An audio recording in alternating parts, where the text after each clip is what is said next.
Good evening friends. আমরা good night. এটা এখন আমরা ঘুমাইনি না, ঘুমিয়ে গুড নাইট। তো আমরা অনেকদিন পর এলাম। আসলে একদম খুব কম সময় পাই আমরা আসার, কারণ মায়ের স্কুল থাকে, আমার অফিস থাকে।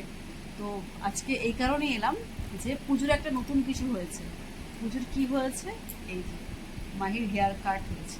এই যে আমার এরকম হেয়ার কাট এই যে মাহির হেয়ার কাট হয়েছে। হ্যাঁ,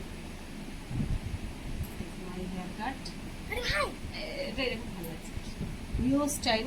হ্যাঁ, আরে আরেকটা পুজোর জন্য এটা, অনলি ফর পূজা। তো তোমরা বলো মাহিকে কেমন লাগছে এই কাটে, ভালো লাগছে কিনা? আর চুলটা এরকম থাকলে ভালো লাগছে না কি চুলটা এরকম থাকলে ভালো লাগছে? তোমরা একটু প্লিজ জানো কেমন লাগছে। নাকি বেঁধে ভালো লাগছে নাকি দুদিকে বেঁধে হ্যাঁ, দুদিকে বেঁধে ভালো লাগছে কি একদিকে বেঁধে ভালো লাগছে, তোমরা একটু জানাও প্লিজ। আর এরকম করে বেঁধে ভালো ও লাগছে চুলটা বড় হয়ে গেছিলো, রাফ হয়ে গেছিলো, সেই কারণে চুলটা কাটতেই হলো, কিছু করার নেই। আর এটা আমার আংটি। তো একটু তোমরা জানাও কেমন লাগছে, ঠিক আছে? আমরা আবার একটু পরে আসছি, তোমরা একটু বলবে কেমন। তো বন্ধুরা, এখন মাহিকে খাওয়াতে বসেছি।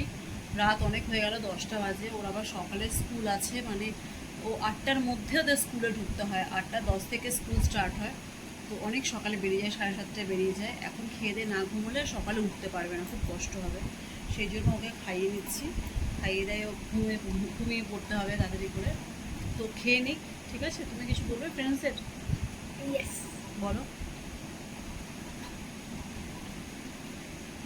আমার বেস্ট ফ্রেন্ড হচ্ছে না ওখানে বলো, ওদিকে বলো তাই। ওখানে ওই যে হচ্ছে ফ্রেন্ডসের বলো না, তোমার বেস্ট ফ্রেন্ড কে? মানে কোন বেস্ট তোমার কোনো বেস্ট ফ্রেন্ড আছে? মানে বেস্ট ফ্রেন্ড মানে কি প্রিয় বন্ধু, বেস্ট ফ্রেন্ড কেউ আছে? প্রিয় মানে কি আচ্ছা, ওর কোনো বেস্ট ফ্রেন্ড নেই, ঠিক আছে? আমি ওর মানে best friend, হ্যাঁ। ঠিক আছে? আমি ওর বেস্ট ফ্রেন্ড। হ্যাঁ, আমি হচ্ছে ওর বেস্ট ফ্রেন্ড, ওর কোনো বেস্ট ফ্রেন্ড নেই। ওকে বন্ধুরা, ফ্রেন্ডস টাটা, গুড নাইট। এবার বাই বাই শুরু করেছে আমার সাথে।